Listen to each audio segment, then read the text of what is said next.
ക്രിസ്തീയ ജീവിതത്തിൽ നാം അറിഞ്ഞിരിക്കേണ്ട 2 പ്രധാനപ്പെട്ട കാര്യങ്ങളെക്കുറിച്ചാണ് കർത്താവ് ഇത് നമ്മളോട് പറയുക. ഇത് നമ്മളൊന്ന് മനസ്സിലാക്കി കഴിഞ്ഞാൽ നമ്മുടെ ജീവിതം സംതൃപ്തി ഉണ്ടാകും, സന്തോഷം ഉണ്ടാകും.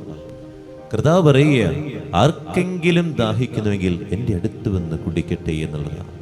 ദാഹം തീർക്കാൻ മനുഷ്യരെല്ലാവരും ദാഹമുള്ളവരാണ്.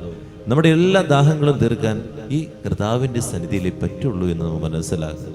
മറ്റുള്ള സുഖങ്ങളും ഈ ഓട്ടങ്ങളൊക്കെ കഴിഞ്ഞ് നമ്മൾ അവസാനം ഇത് എത്തുള്ളൂ. അവസാനമാണ് ഇത് മനസ്സിലാകുള്ളൂ.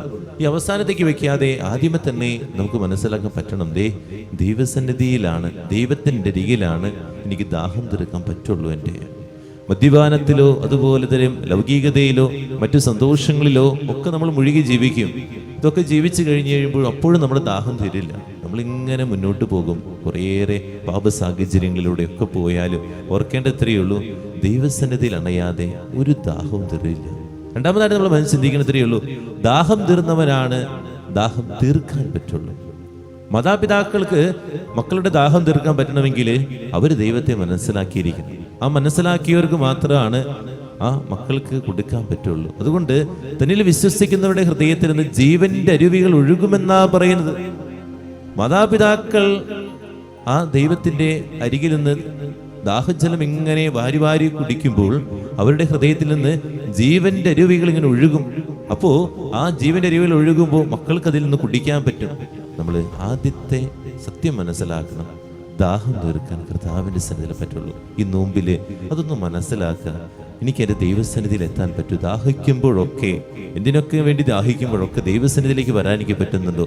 രണ്ടാമതായിട്ട്, ഞാൻ ലോകത്തിന്റെ പ്രകാശമാണ്, എന്നെ അനുഗമിക്കുന്നവർ അന്ധകാരത്തിൽ നടക്കുകയില്ലെന്ന് പറയുന്നു.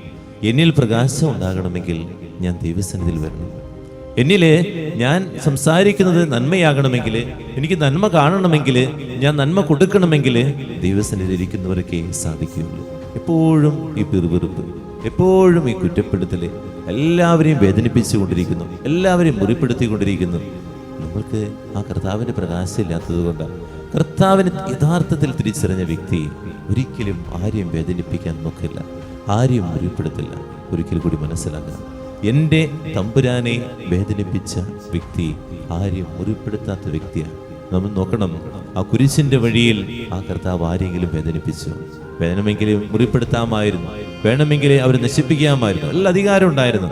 പക്ഷേ സ്വയം മുറിവുകൾ ഏറ്റെടുക്കുകയും മാത്രം ചെയ്തുള്ളൂ, ആരും മുറിപ്പെടുത്തിയില്ല. നമ്മൾ അങ്ങനെയാണോ എന്ന് നമ്മൾ ചിന്തിച്ചു നോക്കാം.